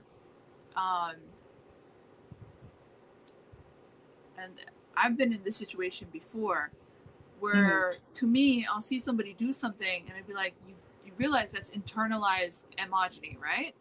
Right. Because what you're doing is literally fucking illogical to the goal. Like, right. What? And so, and that's what I find also really interesting is that when we talk about, who are your readers, who are your actual readers, indie authors, we work so hard, but we also have to work. We do not have the luxury of not working inefficiently. We have to work efficiently as well as we work diligently. Yes. And I think that whether you are a dominant female, as I am naturally, is that's not a precursor to reading my books, but I think that we face interesting like banana or like a t-shirt out of a pew pew in the Hmm. context out of nowhere that can just get you in the head. um, and sometimes it can make uh,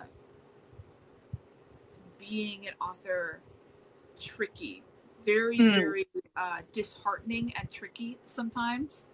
um, like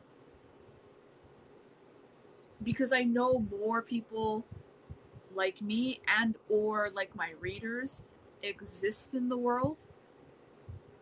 It's connecting with them that's tricky, not just because of like social media and everything, building a platform, getting a voice and all of that, um, but because you also have to wad through the noise in their own minds. Hmm. um, and you see women are I watch some of our readers and some of our colleagues um, trying to wad through whack through the jungle of you know oppressive patriarchy, Hmm. and it is a it's challenging, I think. um, I yeah, like you so many of our readers, they're coming to their own spicyality, Right. and it's reaffirming their own agency, that Hmm. their own worth, their own personhood, in their real life. And um, I think that's what makes what we do so dangerous. And Hmm. that's why we're so beset internally and externally as romance authors, and especially as indie romance authors, because they're like, we're not bowing to trad, and Hmm. trad is like op all the way, oppressive patriarchy all the way, heteronormative all the way, but like oppressive big growly male and little girl, which is like borderline pedo, but okay. um yeah, we're not talking about like consensual DDLG stuff. We're talking about like, dude, why are you eyeballing that child kind of way. Right. That Um, is a child. yeah, so it's like we are so beset. Like some people crumble, like they smash like a Coke can at the Hmm. bottom of the ocean. Um, and then that famous quote, from Elizabeth Bennet. My what did she say? I can't remember the exact wording, but like my something, my strength or whatever, rises the more you try to intimidate me. And I Yeah. think indie authors, also makes us so dangerous, is because we say, yeah, okay, yeah, that just gives me more motivation. Cracks me. One of my favorite movies, Mr. Right, with Hmm. Anna Kendrick and stuff, and Yep. they're knocking her, like they're she's strapped to the thing and they're knocking her. He's like, wait, how does that make you feel? And she's like, motivated. I feel motivated, you know. Um, and if he doesn't unalive you, I will. And that's the thing. Like as India romance authors, we're saying to women that our existence is proof of resistance, that it's Hmm. possible, that you do deserve more. And that's what makes us so scary, because there's all these redirects, like, oh, you couldn't have polyamory even though Right. you actually want it. You couldn't, because this is just fiction. Right. It's This not a reality. is This not. doesn't work that way. Yeah, that's just fantasy. Like, see all of those lies, Hmm.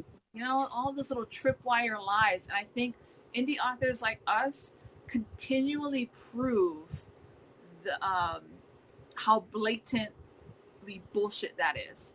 Mm. Um, and so it makes us hella dangerous, girl. It makes It us hella does. dangerous for everything that we do. Um, And that can be another challenge, because we can laugh about it sometimes, and then there's sometimes where it's a legitimate actual danger to our Yeah. lives. And for the people that are willing to put themselves there, I give you credit no matter what. And it's what gives me it's another thing that gives me, not just as a professional, respect, because there are authors and books that I no, no, I don't want nothing to do with, but Yep. I can still respect you as you laugh all the way to the bank. Right. With you and your craft all the way to the bank. I respect Yeah, the hustle. I yeah, respect the game. respect the hustle. You know, I might vehemently disagree with you as a person and as a professional, but I Yes. respect the hustle. Um, Right. but yeah, we are, and you know the funny thing too, Mm. um, it's you've got we help empower women Mm. with our existence because we're proof. Right. We're proof that they matter and what they want matters because they're a fucking person. Right. And your, even at the base sentimentality of your fantasies can be a reality. You can live throughout the books, you can live 1,000 lives through a book, but like, it's not asinine to believe in basic human kindness, consideration, and empathy. Like, it can happen, whether your situation or your personal life allows it to or not. Like, through romance, we prove that you as a person, and especially women who have been notoriously, you know, despite driving the market and the money, like Twilight alone, my begrudgingness about the series alone, that money put so many people in business. It drove so much. It started careers. Whether I like the book or not, I have to give respect to the game that Stephanie Meyers played. And yet, every headline was how bad it was. Now, granted, grammatically or anything, like, we could have a discussion about the problems with Twilight, but for you to go and see something popular with women, right, with young girls and older married women who didn't have a lot of excitement in their life, who saw Edward Cullen and went, mine, right, and fan fiction and careers and acting and movies and soundtracks, like, all of this happened because of one book, because women put it in front of people and people pushed it, and yet the amount of disrespect that anything popular amongst women gets is just asinine. Yeah. Hi, Ashley. Hey, Ashley. Um, that's the thing. That's the thing too. You know, you see an attempt to disenfranchise groups again, Right. uh, groups and individuals, because of uh, once that's out of the box, once Mm-hmm. your self-respect is out of the box, woof, putting that, beating that out of someone, ripping that away from someone is very, very difficult slash Mm-hmm. next to impossible. In Hawaii, we have had over 100 and almost 130 years of illegal occupation by the U.S. Yep. It's not and even still now to this day, the occupational government here tries to frame it as poor brown people versus the naughty white people, and it's not. It's Right. a country was invaded, no different than Russia in the Ukraine right now, or Iraq and Kuwait. All of these things have precedent, and even still, the fact that we push our culture Mhm. as it should be in our country, um, and have local Hawaiian, all of this, and that we see our locals as all of us together.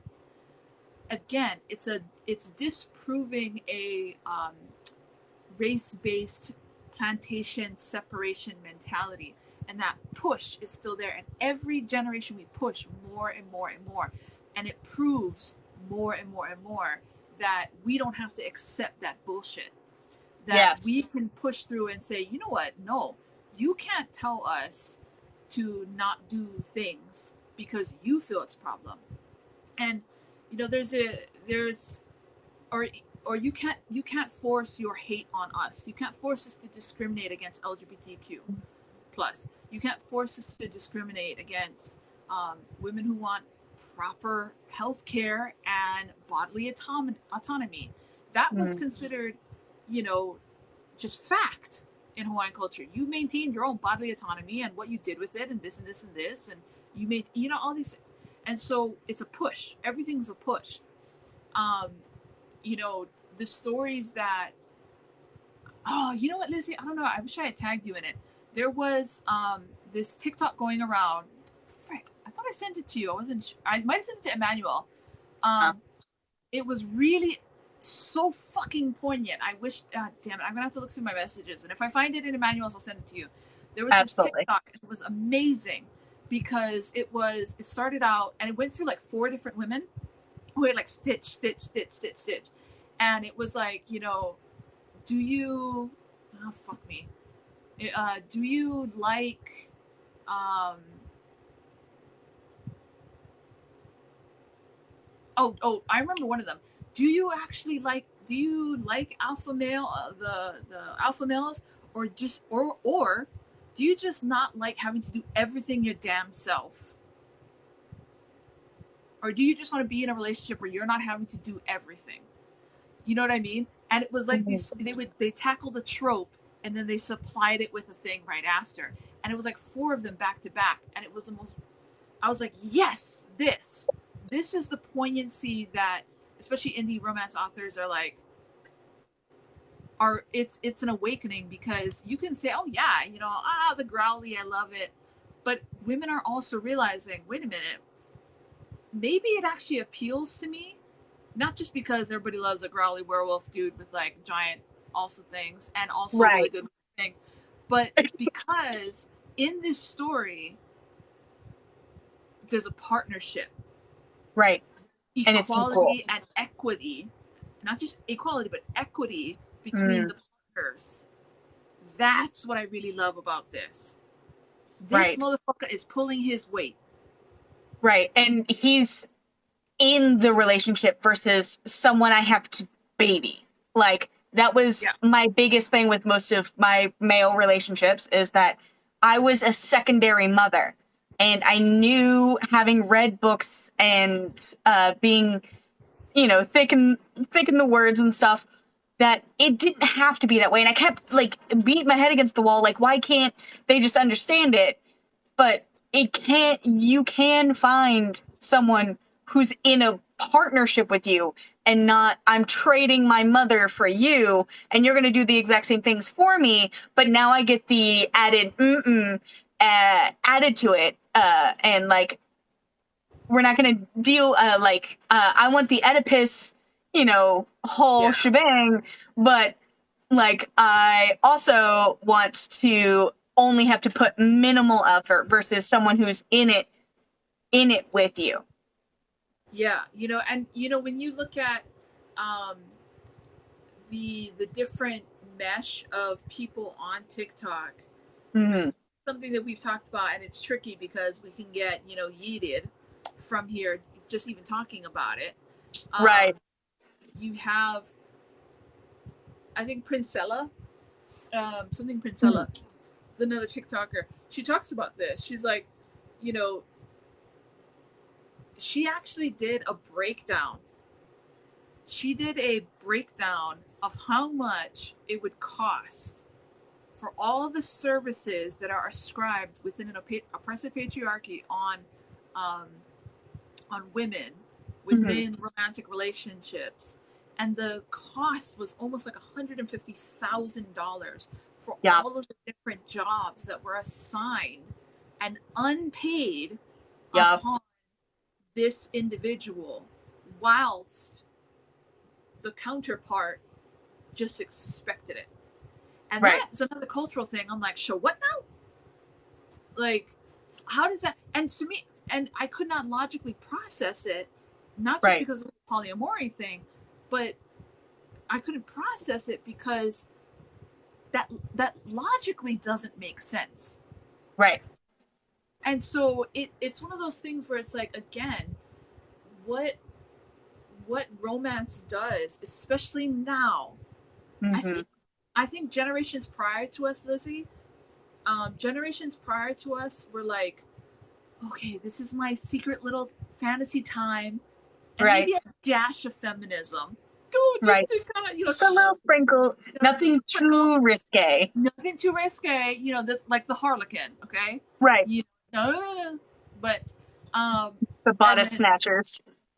yeah, so but then with the internet and with self-publishing and indie authors, we're like, nah,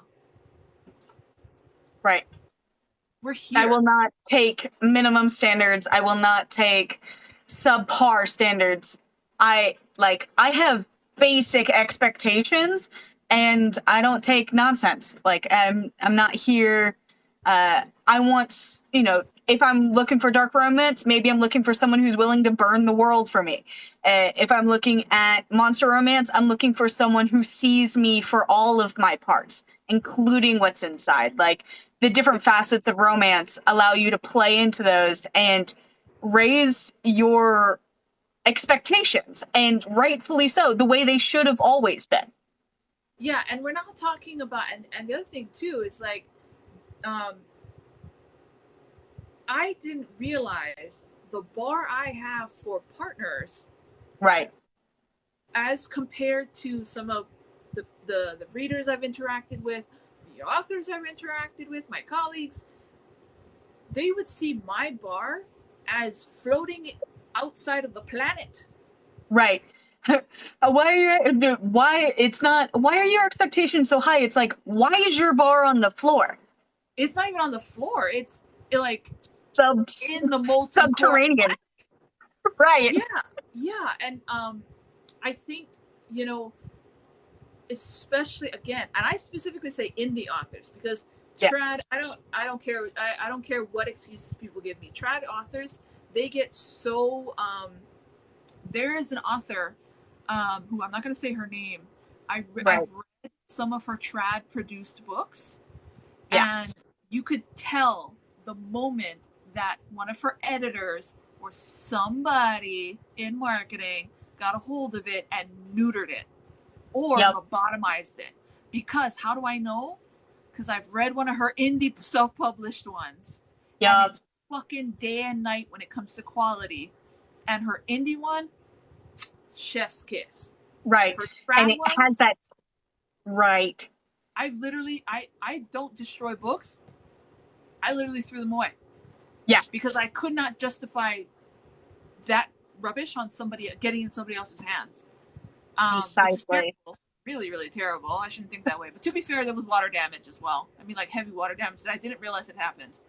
Um, I know I don't destroy books, but I mean, like when it was like super damaged, and I was like, you know what? Out it goes. Yeah, I'm not um, gonna cry over it. yeah. But I mean, yeah, and that's like, you can just enjoy stuff. You can just enjoy Right. aliens. You can just enjoy, monster romance. You can just all that kind of stuff. But Right. like Lizzie, like with your hauntings and co, with your nightmaid, like nightmaids, like I don't. For me, I don't see those as monster. To Hmm. me, they're office romance. Oh yeah. No, it's hardcore office romance because all of my monsters are just people that Yeah. aren't human. My Yeah.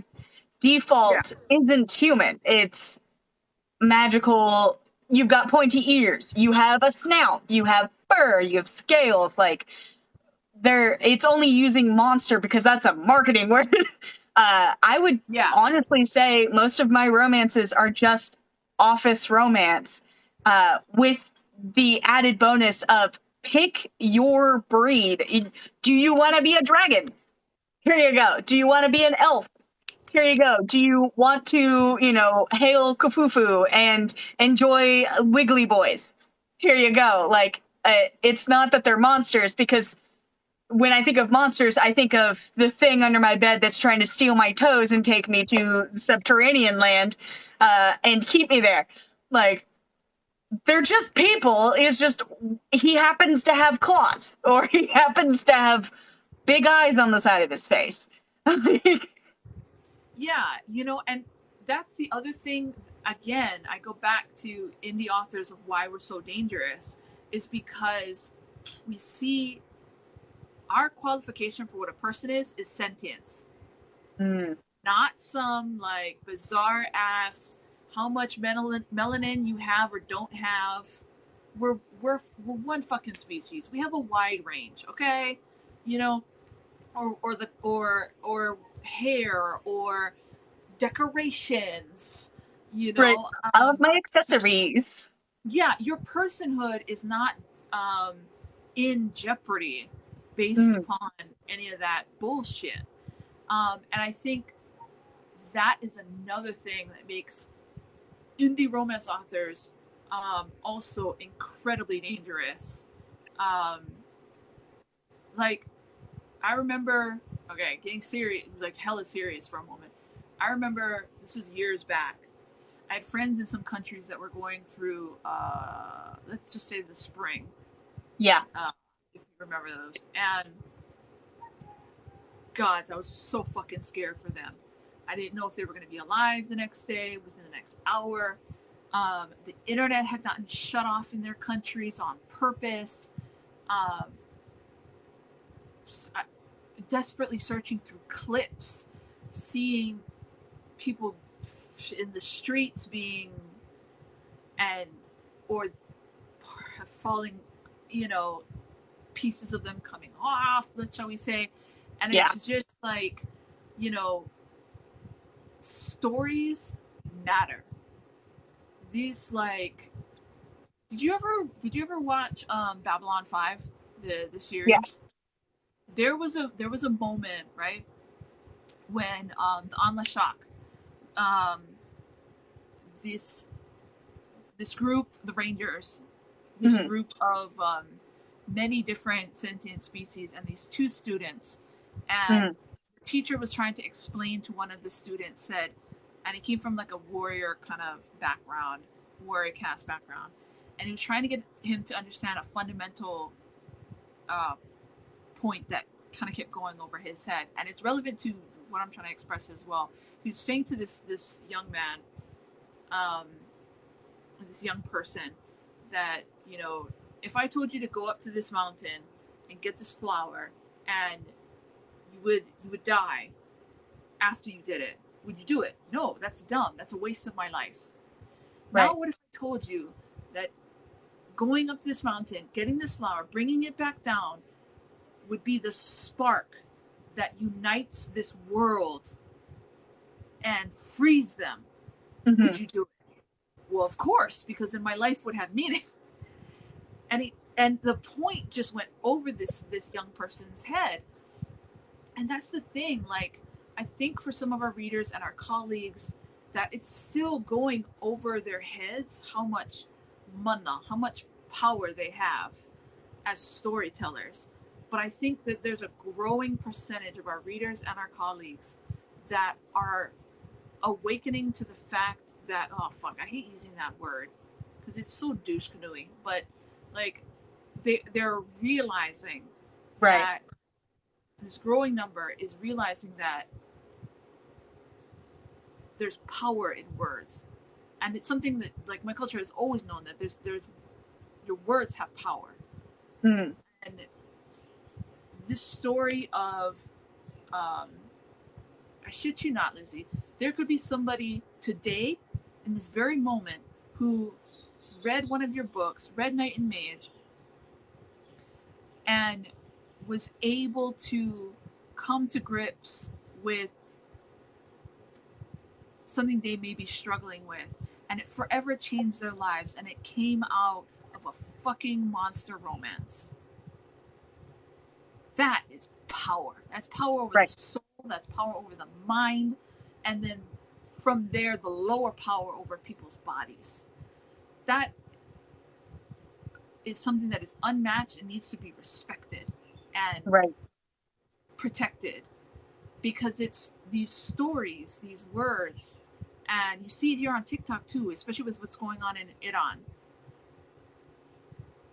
Women speaking out and communicating with others and explaining about the law there, and explaining about, you know, how things went dark. Because that's words. That's all words. Right. They truly have power, and the more like, a lot of people don't recognize that your, not just your actions, but your words and how much you back them up can change lives. And, you know, maybe it's just the people around you, like posting something relatively menacing and talking about someone and only mentioning their body weight. Every person that's around you that has body weight issues now knows they can't come to you with any, you know, oh, I feel a little bad about my double chin, or my belly feels a little flabby, or what have you, because you've put it out into the universe with your words that that was your concern, or that was something you didn't like. And like, or on the flip side, if you make a simple communication that you're with someone, you're helping someone, or just coming to the defense of someone, a random stranger on the internet, people who see that go, this is someone worthy of my time, affection, effort, what have you, because their words have power. Yeah. Yeah. And it very much, what we do matters. And once you realize that, I mean, really, like I was saying earlier, when it becomes a fact to you, when you really acknowledge that that is a fact, not a hope, not a dream, not a, it's a fucking fact. When it really is here, then all that shit just washes right off. It's not even rain on you. It evaporates around you. Right. You admit you're not delusional in thinking, you know, where you're like, oh, well, I'm unaffected, it'll never touch me. That's entitlement. That's going the delusional way again. It can very much affect, you know, our business. You know, we talk about weaponized followings, you know, that can be turned against people, or misinterpretations, purposeful misinterpretations, things like that. But, you know, once it's a fact, though, you don't look at your craft the same way. You don't look at your stories the same way. You don't look at what you do or your readers the same way. It's, at least I think that if you're enough of a decent person, yeah. Right. I don't know. That shit got deep. But anyways. Well, to come back from that very deep moment and kind of wrap things up with a really nice bow, what if someone's just joined, or they only have a couple seconds, or like a couple of phrases to know you, what you stand for, and what you write? What would you say? Everything that I always say. I'm a Hawaiian, polyamory romance author, and I'm everything that entails. And people might not be aware, so when I say Hawaiian, that means it's going to be spice positive, hella extremely spice positive. That means when I say Hawaiian, it's going to be LGBTQIA plus supportive and positive as a baseline, not as a, you know, what is it, virtue signaling? No, as a baseline, that's where that's going to be. Again, because I'm Hawaiian. even the polyamory, it's because I'm Hawaiian.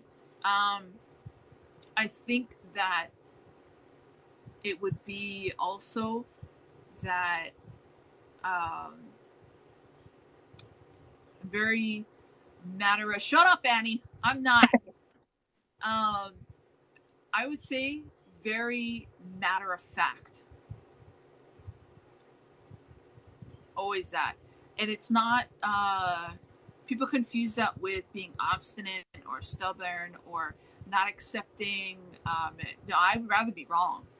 I enjoy being wrong. I enjoy being corrected because Mm-hmm. that's an opportunity to be better. It's an opportunity to correct things. It's an opportunity to not be a complete bastard. Um, just a little one. And so I would say that if you want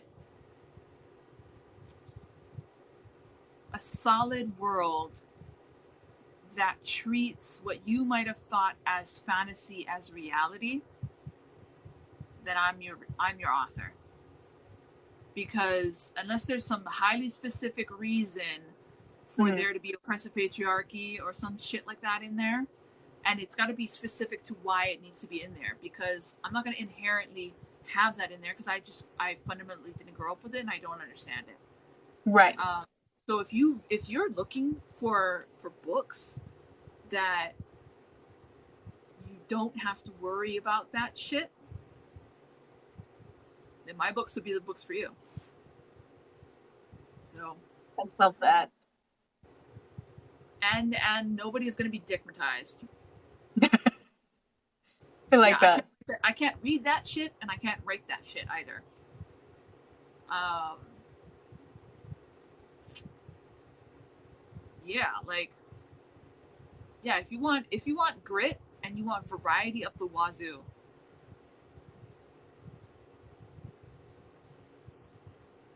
yeah, Yeah, yeah, I I got like nothing. it. Alrighty. Well, then, as an outro, please reintroduce yourself. Anything you want them to look out for or like be on the hunt for what's coming out next, and where everyone can find you. So I am again. My name is Kahaula. I'm a Hawaiian polyamory romance author. The easiest way to get a hold of me is actually here on TikTok, but more so on my Patreon, where I have monthly novellas that I do, and they're all different ones. They're different every month. Um, I have 5 more books that I have to dictate and then edit and then live drop um, before December 31st. So yeah, and then my entire backlist will be done. Um, yeah. Oh, and then of course Lizzie knows this as well. I have the Sunday romance author chill here on TikTok every Sunday, 2 p.m. HST, and that's 8 p.m. EST, where authors get together. We just chill. We hang out. We talk with readers. Readers are always welcome. Book talkers, etc., and other authors. And there we go. We just have different topics. That's a way Love to. it. And as always, my name is Lizzie Strong. As your host, I am a monster romance author where the monsters might be spooky, scary, but the romance is cute and cuddly. And I would like to thank everyone for joining in, for everyone leaving stuff in the comments. If you're looking for more of my Pink Menace face, I'm mostly found here on TikTok or lizziestrongauthor.com, and all of my books are available on the Zon. And is there anything, any parting wisdom words or anything we didn't discuss that you want to say now? To our readers, you matter. What you want matters. Who you are matters. Don't let anybody fucking tell you otherwise. And if you forget that, come find one of us, read one of our books, and then you'll fucking remember it. I like that. It's a really good note to end on. So thank you, everyone, and goodbye.